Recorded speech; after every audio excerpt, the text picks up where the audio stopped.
Bonjour à tous, c'est le Killer qui vous parle donc pour un nouvel épisode de Tour d'Horizon, notre série de vidéos dans laquelle je donne mon avis sur des modèles Lego à venir en basant uniquement sur les images officielles qu'on a des modèles. Aujourd'hui, deux thèmes que nous allons voir ensemble. D'un côté, Spider-Man Far From Home et de l'autre, Jurassic World Isla Nublar ou Isla Nublar, je ne sais pas trop comment on prononce. Donc deux thèmes à licence et aussi deux thèmes dont je n'ai pas vraiment vu les films les plus récents. Je n'ai effectivement pas vu Spider-Man Homecoming et je n'ai pas non plus vu les deux Jurassic World. Moi, j'ai juste vu Jurassic Park 1 et 2. Voilà. Donc, et encore le 2, c'était pas entièrement, si je dis pas de bêtises. Donc là encore, je risque de dire des bêtises ou de me tromper. Donc n'hésitez pas à me corriger, bien sûr, dans les commentaires. Ne vous offusquez pas si je ne sais pas qui est cet acteur hollywoodien connu. C'est juste pas ma cam, c'est comme ça, mais ça ne m'empêchera pas de donner mon avis sur ces modèles, car ça reste avant tout du Lego. Et donc, commençons tout de suite avec Jurassic World. On a, je crois, 4 ou 5 sets en tout, à commencer par le 75 934, le Dilophosaurus on the Loose. Qui coûtera donc 19,99 $. On n'a pas encore les prix en euros pour l'instant, mais cela devrait quand même vous donner un peu une estimation du prix en euros, même si on n'a que le prix en dollars. Et donc oui, on the loose, qui veut dire le Dilophosaurus échappé un peu, c'est dans l'idée quoi.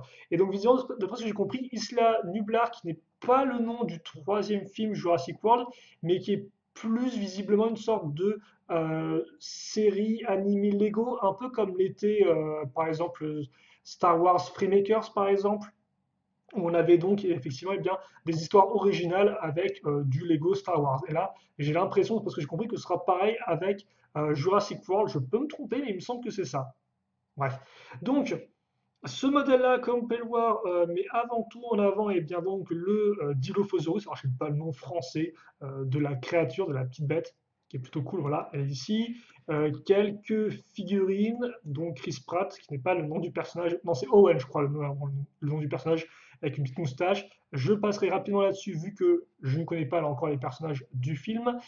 Et donc, on a deux choses. D'un côté, un petit stand souvenir avec des chapeaux, je suppose pour faire l'aventurier, du popcorn pourquoi pas, ainsi que peut-être des plans, et le tout donc avec une petite tête de dinosaure, c'est assez original, bon après ça ne casse pas non plus, trois pattes à un canard. Et surtout l'élément principal, c'est l'espèce de gros drone hélicoptère, comme vous pouvez le voir, qui reste relativement bien fait. Alors bon, c'est vrai qu'effectivement je parle de drone, c'est plus vraiment un véhicule volant, parce que comme vous le remarquez ici, il est à l'échelle des figurines, en tout cas on a une sorte de poignée, donc je suppose que ça pourrait être une figurine dessus, même si visiblement la figurine sera plutôt allongée sur le ventre si elle veut le maintenir en place. En tout cas, je pense que c'est pour une figurine. Maintenant, je commence à avoir des doutes, vu que ça m'a quand même l'air un peu étroit cette partie-là. Bref, donc des hélices et surtout donc dans cette espèce de pièce de réacteur, eh bien un lanceur pour projeter un filet pour récupérer le dinosaure qui, eh bien visiblement, s'est échappé de son enclos. Honnêtement, un set qui me fait un peu ni chaud ni froid, même si c'est vrai que pour 20 $, alors on peut espérer 20 €, mais souvent c'est pas le cas, souvent nous on paye plus cher. Euh, Ça reste relativement acceptable et en plus vous avez un dinosaure pour pas trop cher et trois figurines. Donc le prix encore m'a l'air ok. Après, il faut voir le vrai prix en euros, mais en tout cas le prix m'a l'air ok, à défaut que ça reste un set inoubliable. On va enchaîner maintenant avec le 115 935, le Baryonyx Face of the Treasure Hunt, 59,99. Et donc, ben, on a un dinosaure à long cou, comme vous pouvez voir, qui fait assez flipper. Alors là encore, je ne connais pas trop en dinosaures. Forcément, comme beaucoup de gens, je trouve les dinosaures plutôt cool. En tout cas, l'image un peu comme ça, qui n'est pas vraiment l'image scientifique des dinosaures. Je les trouve plutôt cool, mais là encore, je n'y connais pas grand-chose. Donc, si vous voulez me corriger, me raconter des faits intéressants sur les dinosaures, n'hésitez pas, vous êtes tombé au bon endroit. Mais bon, hormis le dinosaure, moi, ce qui m'intéresse, c'est entre la construction. Et donc, dans ce modèle-là, hormis quelques personnages, qui d'ailleurs me rappellent plus les explorateurs du premier film. Il y en a un qui s'appelle, il me semble, Ian Malcolm, si je dis pas de bêtises. À moins que je me trompe, et il ressemble à lui, je trouve. Bref, peut-être que je me trompe. Donc, ouais, vous avez une Jeep avec une petite caravane qui rend d'ailleurs plutôt bien, petite caravane avec la petite porte un peu abîmée, le truc aussi ici pour faire l'ombre, avec l'antenne radar. Honnêtement, je trouve qu'il rend plutôt bien. Alors là encore, par contre, comme c'est que des images qu'on a eu comme ça, on n'a pas des images, on n'a pas eu plusieurs images pour les sets, on n'a qu'une seule. Donc ça fait que j'ai pas d'images qui vont me trouver un peu l'intérieur de la caravane, parce que forcément, ce qui est intéressant avec ce type de structure-là, ou plutôt de véhicule, c'est de voir eh bien, à l'intérieur, voir ces petits détails, si une petite kitchenette, un lit éventuel. Là, hélas, on n'en sait rien. Donc pour l'instant, ça restera une mystérieuse caravane, mais qui, comme on peut le voir, a des petits pieds qu'on peut déplier pour la poser sur le sol quand la Jeep ne la tient pas. La Jeep, quant à elle, est assez classique dans le genre, hein, donc très lourdement armurée, avec des grosses roues qui ressortent, idem l'armature au niveau de la vitre. Mais je sais pas, il y a un truc qui me laisse un peu en mode ouais, bon, pourquoi pas, mais ça fait un peu bizarre. Après aussi, pourquoi il y a une sorte de. La plaque reste bleue, mais tout le reste est de couleurs différentes. Le schéma de couleur fait un peu bizarre. Après, tu me diras, si c'est une Jeep plus utilitaire, logiquement, le schéma de couleur, on ne cherche pas à ce qu'il soit très très propre, quoi, hein. Ça se trouve, c'est même fait avec des éléments de récupération, donc je ne sais pas. En tout cas, au moins, elle a un côté armuré. Ça, je ne peux pas lui enlever à notre petite Jeep. Pour le reste, beaucoup d'accessoires avec des cristaux de toutes les couleurs, incroyable. Cassettes, oh, sympa ça d'ailleurs là, comme ils ont fait la petite caméra avec le manche là qui ressort, donc, comme par l'espèce de d'embout micro jetant sur la caméra, ça rend vraiment bien ça, tiens. Une bonne idée, et même pas une nouvelle pièce quoi. Et ensuite vous avez quand même un peu de structure, justement c'est dans le nom, hein. The Treasure Hunt veut dire la chasse au trésor, littéralement. Et face off, ça veut dire affrontement ou face à face, pour faire simple. Et donc le trésor, il est ici. Alors le trésor, il est ici, mais on a là visiblement des petites pièces circulaires. Donc je suppose qu'en fait ça, on peut peut-être ouvrir les feuillages pour découvrir le trésor. Ou alors peut-être qu'il y a un mécanisme un peu plus intéressant que ça. Je sais pas. Ça me semble un peu suspicieux cette partie-là, mais j'arriverai pas à dire si c'est une sorte de mécanisme de gâchette ou pas là-dedans. Et pour le reste, vous avez des poissons. Bon, on notera par contre que les poissons par contre flottent, hein. Ils ne nagent pas, ils flottent au-dessus de l'eau. Et par contre, ça, c'est plutôt cool. L'espèce de pièce transparente, enfin une cascade avec le poisson qui flotte derrière, c'est une bonne idée qui en plus peut être réutilisée pour des créations. Donc ouais, une petite structure sympathique, un véhicule assez original avec la petite caravane et un dinosaure qui a l'air assez impressionnant. Par contre, ça coûte quand même 60 euros.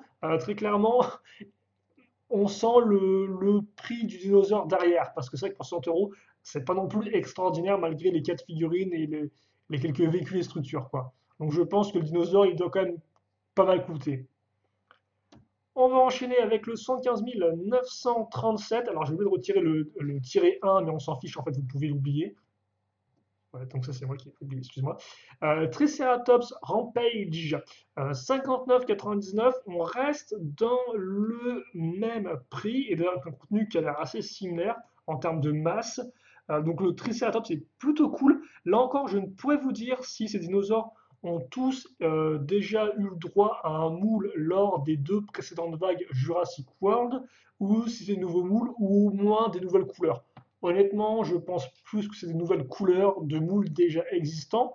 Mais là encore, si je me trompe, n'hésitez pas à me le faire savoir.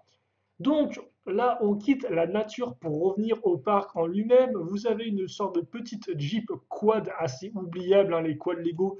C'est une grande histoire d'amour. Si vous cherchez à faire une rétrospective des quads Lego, vous y passeriez sûrement plusieurs heures, je pense. Donc voilà, moi, ça me fait ni chaud ni froid. Là, on a l'entrée donc du parc qui est bon, ouais, enfin, l'entrée de l'attraction plutôt. Alors, qui en soi est pas non plus, enfin, je veux dire, c'est une pièce de structure, mais il y a genre rien derrière, quoi. Après, voilà, forcément, ce qui est intéressant, c'est que avec ce type de modèle-là, on a un modèle qui est divisé en plusieurs segments, plusieurs parties, portes, panneaux, enclos, entre guillemets, barrières, et ensuite cette espèce d'attraction qui est ici. Et donc l'idée, c'est que vous pouvez grosso modo, mettre ces différents éléments à différents endroits de votre chambre pour plus ou moins agrandir l'espace de jeu ou le réduire. Donc ça, c'est plutôt cool. Voilà. Donc voilà, effectivement, ça, c'est pas très, très intéressant en soi, mais c'est partie de l'ensemble du décor. Alors par contre, je me demande si le fait de faire dans les flèches qui tournent, c'est-à-dire qu'on peut aussi tourner la pancarte ou c'est juste pour représenter le fait que ça tourne. Honnêtement, je pense que c'est cette seconde option car ici, nous avons une sorte bien, de mix entre une couveuse à œufs et une vraie attraction, donc avec Moi, je connais ça sous le nom des tasses qui tournent, mais c'est un autre nom. Alors, est-ce que c'est une vraie couveuse ou est-ce que c'est juste une sorte de décoration de couveuse? J'espère que c'est quand même la seconde option. Donc, on retrouve le nouveau système de roues, entre guillemets, dentées, Lego System. Donc, forcément, là, quand vous allez pivoter ça, tout va pivoter. Enfin, quand vous allez pivoter la centrale, tous les trois vont pivoter autour, je suppose. À moins que la partie centrale soit fixe et que vous tourniez cette partie-là. Je sais pas trop comment ça marche. En tout cas, c'est assez rigolo. Je sais même pas si d'ailleurs il y avait des attractions ou pas aussi dans les premiers sets Jurassic World, parce qu'il y avait beaucoup d'enclos à dinosaures, effectivement. Vu que de base, le parc, enfin, c'est effectivement entre guillemets, un parc d'attractions, mais c'est plus un parc à dinosaures, quoi. Mais des attractions vraiment comme ça me semble assez nouveau. Vous noterez que là, nous avons une grosse roue dentée, donc je pense qu'on peut la faire pivoter pour éventuellement faire lever cette espèce de grande partie ici, qui a une sorte de pivot à ce niveau-là. Après, pour le reste, est-ce que c'est juste pour dévoiler les œufs? Est-ce qu'il y a une partie orange là qui est intéressante? Ah! Ou alors, à moins que ce soit genre ça, on l'ouvre comme ceci, et après on a accès à l'espèce de grosse partie orange, et la partie orange, on peut la tourner avec les doigts pour faire tourner donc les tasses, ou plutôt les œufs qu'on a ici. En tout cas, c'est plutôt bien fait l'œuf, je trouve, avec les petites pièces là qui font les accoudoirs. Pour le reste, nous aurons un enclos ici, donc qui peut être cassé ou remis en état, hein, simplement avec la pièce ci qu'on va faire pivoter, ce qui est une plutôt bonne idée. Et c'est vrai que là encore, on a le droit à ces sortes d'accroche flexible. Et ça, je me demande si c'est nouveau pour cette année ou si c'est déjà pas auparavant. Mais enfin, ça me semble nouveau. Je me demande s'il n'y en a pas dans du technique aussi. Mais j'aime bien en tout cas l'idée d'avoir des sortes de barres un peu flexibles comme ça pour pouvoir leur donner la forme qu'on veut. Ça me semble être assez intéressant. Voilà. Donc en fait, plutôt rigolo, mais qui n'est pas non plus extrêmement, je sais pas, enfin, forcément, ce qui attire l'œil, c'est avant tout l'espèce d'attraction qui est ici, qui rend plutôt bien, mais après, le reste, c'est des accessoires qui sont intéressants, effectivement, quand on va jouer avec, ce qui est quand même le but, c'est du Lego avant tout, mais c'est vrai que moi, de mon point de vue un peu construction, je me dis, ouais, voilà, je vais construire un enclos, c'est cool, mais c'est pas incroyable. Après, il y a encore un gros dinosaure dedans, quoi. Mais c'est vrai que le côté un peu Jeep, porte, enclos, je suis en mode, ouais, ok, c'est cool, mais ça me semble pas non plus fantastique. Surtout pour ce prix-là. Mais là encore, il y a un gros dinosaure. Et enfin, le dernier modèle pour l'instant, ça va être le 115 938, le T-Rex versus Dynamec Battle, 89 euros, 80, enfin 89 dollars, 99. Et là, tout de suite, forcément, c'est beaucoup plus intéressant. Donc déjà parce qu'on a un T-Rex, donc un bon gros T-Rex, ça on connaît, ok. Mais surtout, on a un T-Rex robot. Et ça, c'est quand même plutôt méga cool. Donc je pense que ça, c'est peut-être le modèle qui a le plus attiré l'œil de tout le monde, hein. C'est le fait qu'on ait un T-Rex robot, un dinosaure robot, ce qui est vraiment bien. Alors en plus de ça, le T-Rex robot rend plutôt bien, c'est plus qu'en avoir un est bien, c'est le fait que même il rend plutôt bien. C'est vrai que le schéma de couleur reprend celui du parc enfin, du premier Jurassic Park, si je ne me trompe pas. Ça rend plutôt bien, même si c'est pas non plus mon schéma de couleur préféré. Par contre, enfin, il me semble qu'il reprend celui du premier parc. En tout cas, c'est bien du jaune, avant que c'est du vert. Est-ce que c'est encore mes yeux qui foirent? Bref, je pense que ça reprend celui du premier parc, mais j'ai peur de dire des bêtises maintenant. Quoi qu'il en soit, non. Il rend plutôt bien. Vous avez le petit cockpit qui est ici et tout. Les grosses pattes, les grosses cuisses là, qui rendent vraiment bien. Idem le ski en guise de bout de queue. C'est une bonne idée, tout comme les gros segments qu'on a là. Honnêtement, il faut voir après sa taille en vrai, mais c'est une belle bête. C'est une belle bête. Vous avez ensuite d'autres figurines. On pourra noter par contre le fait que le canot pneumatique soit en briques, ce qui est assez rare pour être signalé, vu que généralement ils sont faits en une seule grosse pièce, en un seul gros moule, qui peut donc logiquement flotter, je pense, vu que c'est fait en plastique en une seule pièce. Là, ils le font donc en plusieurs pièces, ce qui rend bien, parce que là encore, on peut se dire, ouais, ok, d'accord, c'est bien gentil de faire un canoë en plusieurs pièces, mais est-ce qu'au moins ça apporte quelque chose d'intéressant? Et honnêtement, je trouve que, ouais, je trouve que ça rend plutôt bien. Voilà. Alors, vous n'avez pas un petit dinosaure sur le canoë, honnêtement, me semble être une mauvaise idée, mais pourquoi pas. Et là, donc, on a une sorte de volcan montagne, alors qu'il encore doit, parce que forcément, pour 90 euros, forcément, vous comprenez bien que le T-Rex, voilà, coûte une certaine somme, mais il y a aussi cette espèce de gros rocher qui, à première vue, n'est pas spécialement intéressant. Alors, je me disais, est-ce que ça, c'est une sorte de mécanisme qu'on peut appuyer pour, genre, activer une éruption, excusez-moi, ou un truc dans le genre? Mais honnêtement, j'ai même pas l'impression. Après, je me dis, est-ce qu'on peut au moins ouvrir peut-être ça en deux, mais j'ai même pas non plus l'impression, parce que déjà d'une, je vois pas de pièce charnière, et de deux, là, ça c'est rattaché au centre, donc c'est pas divisé parfaitement sur sa longueur. Donc honnêtement, je me dis, est-ce que Lego a juste fait un gros rocher, quoi? Genre sans mécanisme, sans rien, donc ça m'appelle un peu les gros rochers qu'on avait eu avec le thème justement des mineurs, souvenez-vous, en Lego City, hein, le sous-thème qui date de 1 ou 2 ans, je crois, avec des véhicules de minage. Est-ce qu'on a un peu le même type de pièces? Est-ce qu'on a des mécanismes? Mais j'ai pas l'impression, quoi. Donc là encore, comme j'ai pas vraiment d'autres photos, on devra faire avec mon avis. Et pour l'instant, mon avis est que ça semble plutôt mal barré, hein. Il y a des petits trous là, j'ai l'impression peut-être. Et ce côté-là qui fait bizarre. Bon, bref, c'est bon. En tout cas, ouais, le robot dino, c'est plutôt cool, encore plus pour un fan comme moi de dinosaures et de robots. Ça me rappelle un peu la vieille série de jeux vidéo sortie sur Nintendo 64. Ça remonte. Bon, et pas vraiment des dinosaures robots, mais il y avait des dinosaures qui étaient un peu robotisés, qui avaient des implants robotiques. Voilà. Donc ça me rappelle un peu ça, et forcément, comme je suis assez fan de cette série de jeux vidéo, bah forcément, je trouve ça plutôt cool. Bref, bon set, qui peut est celui qui m'intéresse le plus dans les quatre, mais forcément, c'est aussi le plus coûteux. Et aussi, c'est vrai que moi, je suis avant tout intéressé par le dinosaure robot, quoi. Ça, honnêtement, ouais. Quoi qu'il en soit, maintenant, alors aussi, avant qu'on enchaîne, je vais dire, maintenant on va enchaîner avec Spider-Man, mais non. Avant ça, il y a aussi visiblement un autre modèle, parce qu'on a sauté des références, hein, si je ne me trompe pas. On est passé du 5 au 7.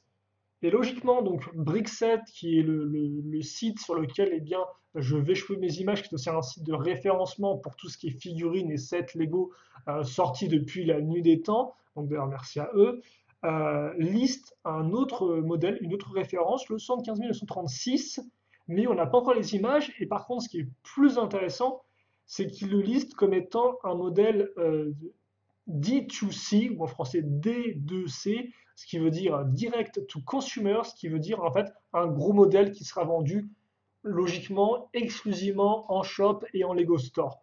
Et donc généralement, c'est quand même des gros modèles dans les 200-300 euros, genre Ninjago City par exemple, vous voyez le genre. Et donc ça, on n'a pas. Voilà. Donc je sais pas si Brickset a une source sûre pour ce modèle-là ou pas. En tout cas, on n'a pas de photo pour l'instant, mais on peut éventuellement s'attendre à une sorte de plus gros parc, peut-être plus d'attractions, peut-être ça, mais en version un peu plus complet et cohérent, je ne sais pas. En tout cas, pour l'instant, pas de photo, mais il y a moyen qu'on ait un autre set qui soit annoncé avant la fin de l'année. Enchaînons donc maintenant avec Spider-Man Far From Home. Première référence 116 128, le Molten Man Battle. Donc, là, par contre, personne n'a vu le film. Donc, si je dis des bêtises, vous ne le saurez que quand le film sortira. Je ne sais pas quand il sort, mais c'est pas grave. Par contre, on n'a même pas le prix en dollars, hein, donc ne cherchez pas. Et donc, notre homme de lave fondue, quoique, c'est même pas la lave fondue, enfin, c'est juste molten. Donc, molten, ça veut dire fondu, quoi. Il peut être fait de fromage fondu, je ne sais pas. Je ne pense pas. Vu qu'il y a je vais dire un inspecteur, non, rien à voir. Vu qu'il y a un pompier qui cherche à l'éteindre. Or, un pompier ne chercherait pas à éteindre du fromage fondu. Bref, j'arrête de raconter de la daube. Donc, on a Spider-Man qui porte un uniforme qui fait très genre SWAT, très genre police militarisée. Ouais, ok, pourquoi pas, je sais pas si peut-être qu'il y a une raison par rapport au MCU, je ne sais pas. Bon, bref, en tout cas, c'est très bizarre de le voir comme ça. Alors bon, pour moi, Spider-Man, c'est plus l'image d'un héros assez indépendant, quoi, qui fait un peu son truc dans son coin, donc pas vraiment avec une tenue genre tech ops ultra badass. Bref, c'est un peu bon. Ça, après, c'est les goûts et les couleurs. Ça fait juste bizarre. Et aussi, vous aurez donc Mysterio, là, je vais y arriver. Je vais dire Magneto, mais rien à voir. Magneto, c'est les X-Men. Donc Mysterio, qui est le méchant de Far From Home. Et donc voilà, forcément, le modèle principal, c'est l'homme fondu, qui rappellera un peu quelques gros méchants de pierre du thème Power Miners. À l'époque, ça me rappelle le roi de cristal qu'on avait à l'époque, mais bref, passons. Et donc, c'est une sorte de mélange de roche, de tarmac et de boue de rue, comme vous pouvez le voir, avec un morceau de voiture qui dépasse, euh, un, un feu de circulation, je vais y arriver. Et donc, d'un côté, les mains, de l'autre, un gros lanceur et une tête faite avec une grosse pièce d'armure Hero Factory, si je dis pas de bêtises. Et honnêtement, eh bien, il ressemble pas à grand chose. Alors, après, forcément, il est fait en lave, il a ce côté un peu chaotique. Et c'est vrai que par contre, le côté chaotique, on le voit assez peu en Lego, encore moins avec des figurines articulées. Même par exemple, sur le Oni Titan Ninjago qui était censé avoir un côté un peu végétal et tout, honnêtement, restait quand même très symétrique. Donc là, ils ont tenté de faire un truc un peu différent et je peux souligner pour ça. Après, cette espèce de grosse tête par rapport au reste du modèle fait un peu bizarre. Les jambes aussi, la transition là est pas incroyable, je trouve. Donc ouais. Par contre, vous avez là la voiture qui est ici, j'ai l'impression. Je sais pas, il y a des idées, je me dis, c'est quand même une idée pas bête, parce que c'est assez peu vu dans le genre, mais après, c'est vrai que l'exécution n'est pas non plus folle. Après, il faut voir le prix aussi, parce que s'il est pas trop cher, genre sous 30 euros, ça peut être pas trop mal. Après, il faut aussi voir bien sûr la gamme d'articulation, mais bon, on pourra quand même noter qu'avec la main plus le lanceur, plus l'articulation des membres, on doit quand même pouvoir s'amuser un peu avec ce monstre géant fondu. Enchaînons avec le 116 129, le Hydroman Attack. Donc là, nous n'avons pas Spider-Man, nous avons juste Peter Parker ainsi que MJ, ainsi que Mysterio qu'on retrouve, et Hydroman. Et Hydroman. Alors, par contre, Hydroman, je vous avoue que je ne connais pas, pourtant, pendant un temps, quand même, je lisais des comics Spider-Man, mais Hydroman, ça ne me dit rien du tout. Tiens. Bref, Hydroman, bon, il maîtrise le pouvoir de l'eau. Next, j'ai envie de dire. Alors, l'espèce de tornado faite en briques, bon, voilà, c'est pas incroyable en fait. Encore, peut-être qu'il y a un mécanisme pour la faire tourner après. Ce qui serait rigolo, c'est qu'il y a une sorte de mécanisme avec une sorte de roue où quand on fait bouger l'espèce de petit monticule sur le sol, la roue qui est cachée en dessous tourne et active en fait la tornade d'eau. Mais je sais pas si c'est comme ça ou pas. Alors, il y en a d'autres photos qui sont sorties, mais elles sont de mauvaise qualité, donc je les ai pas prises. J'ai vraiment pris que les images qu'on avait un peu, donc guillemets, d'officiel. Mais ouais. Le bateau, l'espèce de gondole, rend plutôt bien. Tout comme la structure, d'ailleurs, le petit pont qui est pas non plus extrêmement incroyable, hein, parce que sur l'autre photo on le voit un peu mieux et il n'est pas non plus, voilà, ça reste un peu plat, ça reste un peu façade, mais il rend plutôt bien. Quelques accroches ici pour mettre l'étoile de Spider-Man ou encore faire grimper Spider-Man dessus, ce qui rend plutôt bien. Et voilà. Alors, par contre, c'est vrai que est-ce qu'il active ses pouvoirs Mysterio là? Je comprends pas en fait, parce que est-ce que c'est genre Mysterio qui fait apparaître ses méchants? C'est des méchants à part entière. Parce que vous avez là, vous avez Molten Man, donc vous avez Mysterio qui est derrière en train de le contrôler, donc c'est l'homme fondu, ok. Là, vous avez l'homme aquatique, donc il y a peut-être moyen qu'en fait ce soit juste Mysterio qui utilise ses pouvoirs pour peut-être donner vie à ces personnages-là. J'en sais rien du tout. Par contre, vous avez ici un petit coin de ville qui rend plutôt bien, avec le petit café et tout, donc vraiment un mini-mini, un très compact, mais comme on peut voir en très peu de pièces, ils arrivent à mettre une sorte de petite échoppe, c'est quand même assez intéressant pour être signalé, avec un petit mécanisme d'activation, donc pour qu'une partie s'écroule, je suppose, dans l'eau. Je suppose que là, c'est l'interrupteur, mais c'est trop bien. Oui, je suis pas juste pas trop sûr, mais à part ça, la structure du set rend plutôt bien, et le fait que vous avez Peter Parker et tout, plus MJ, à ce côté un peu civil, plus la structure, qui en fait un bon petit modèle, entre guillemets, à mes yeux. Et enfin, on va enchaîner et finir avec le 116 130, le Stark Jet and Drone Attack.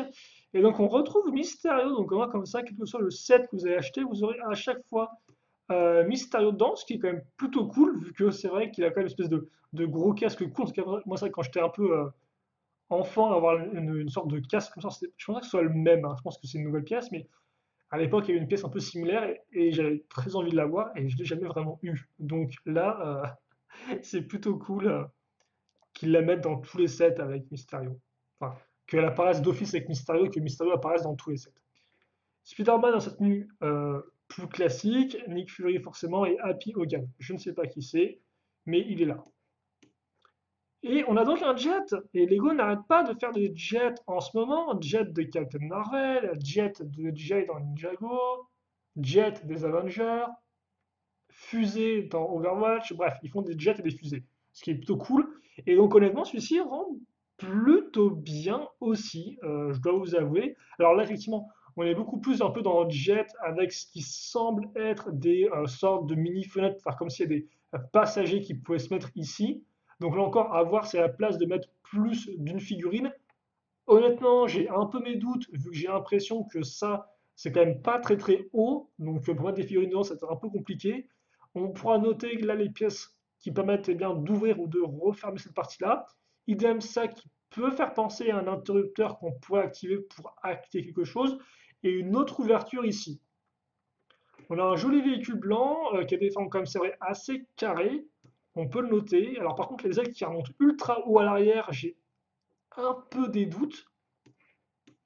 Et c'est vrai que par contre, l'espèce de grande vitre imprimée qui rend vraiment très bien par contre, en fait, c'est vrai que le véhicule est très particulier parce qu'il a un côté un peu arrondi, ça c'est classique avec le cockpit, l'avant, mais il a un côté aussi très carré, avec justement toutes les pièces penchues qu'il y a sur tout le côté ici, toutes les grosses parties plates qu'on a là, et encore tous les tenons qui sont apparents. C'est vrai que maintenant, de plus en plus, on a beaucoup de véhicules qui essaient de minimiser les tenons pour rendre le véhicule le plus lisse possible. Mais là, pas vraiment. Donc on a un côté un peu entre encore entre le moderne, je trouve, avec les pièces même modernes comme ceci, et le côté un peu plus, entre guillemets, vieillot, mais pas dans le sens négatif, le côté un peu plus old school, voilà, excusez-moi d'utiliser l'expression, avec des vieux lanceurs qui faisaient n'importe quoi, par contre c'est pas old school du tout, c'est juste nouveau et pas incroyable. Donc c'est vrai que le mélange des pièces est assez étrange. Je sais que Shadow, j'avais parlé avec lui du King Jet des Avengers, moi je le trouvais très cool, et lui il avait beaucoup de mal avec les parties un peu carrées du véhicule qui sortaient de nulle part. Et là, et moi je disais pareil, bah, ça me semble pas non plus si horrible que ça, enfin moi j'ai pas de problème avec ça. Mais là par contre, là je vois bien ressortir le côté un peu carré et courbé de l'autre. Donc c'est assez spécial. Vous avez aussi des drones, d'ailleurs je tiens à dire au passage, pourquoi pas. Donc c'est pas des zones drones, c'est juste des drones, hein. C'est contrairement à l'homme d'eau et l'homme fondu, non, c'est juste des drones. Voilà. Et quoi de plus? Ah oui, et aussi en termes de design, c'est vrai que ça me rappelle beaucoup, personnellement, le thème Jack Stone. Alors, si vous ne connaissez pas ce thème Lego, c'est un thème Lego qui a remplacé Lego City au début des années 2000, qui voulait, entre guillemets, vraiment simplifier le système de construction et proposer des plus gros véhicules et aussi des plus grosses figurines. Donc on n'était plus vraiment à l'échelle des mini-figurines classiques, mais une échelle un peu plus grande. Et donc ça fait que pour accommoder la grande taille des figurines tout en faisant des constructions avec le moins de pièces possible, eh bien ils ont inventé plein de grosses pièces, quoi. Et donc les avions de cette année-là avec une sorte de grosses pièces justement un peu pour mettre les figurines à l'intérieur. Et avec l'espèce de décoration qu'on a ici avec les hublots, ça me rappelle beaucoup Jackstone et idem pour l'avant du véhicule, quoi. Donc bon, allez voir ça, tapez Jackstone Lego sur Google, vous verrez, c'est assez particulier. Moi, j'ai pas vraiment connu ça parce qu'à ce moment-là, j'ai enchaîné avec Bionic, donc j'ai un peu arrêté les Lego System, ou en tout cas, je pas les Jackstone, quoi. Mais ouais, ça me rappelle beaucoup ça, ce véhicule. Et c'est vrai qu'il rend, enfin, je trouve qu'il rend bien aussi des éléments qui me font un peu bizarre. Donc je suis pas entièrement non plus convaincu comme j'aurais pu l'être avec la fusée Overwatch ou avec le jet de Jay. Mais bon, c'est pas trop grave, et voilà qui devrait aussi arrêter, ou plutôt en finir avec nos petits modèles pour ce tour d'Horizon. J'ai donc ce que j'ai à dire, c'est qu'effectivement, en Spider-Man, c'est, je pense, celui-là qui me tente le plus, même si là, la structure est intéressante, mais bon, souvent, moi, j'aime quand même le modèle dans leur globalité, et or là, c'est pas entièrement le cas. Et après, pour Jurassic World, vous l'aurez compris, c'est avant tout le méca dinosaure qui m'attire le plus, visuellement parlant, malgré que les autres modèles aient aussi des aspects assez intéressants, mais il reste tout de même assez coûteux. Bref, je ne sais pas quand ces modèles sortent, mais moi, c'est tout pour cette petite vidéo tour d'horizon. Donc, de votre côté, eh bien, n'hésitez pas à me dire ce que vous pensez de ces modèles, lesquels vous tentent, lesquels vous pensez acheter, lesquels vous ont déçu. Bref, n'hésitez pas à donner votre avis sur ces différents modèles, histoire qu'on puisse échanger dans les commentaires de la vidéo. Et donc, on se quitte là-dessus. Pour le reste, eh bien, passez une bonne journée, une bonne soirée, une bonne tout ce que vous voulez. Portez-vous bien et à la prochaine. Salut à tous et à toutes.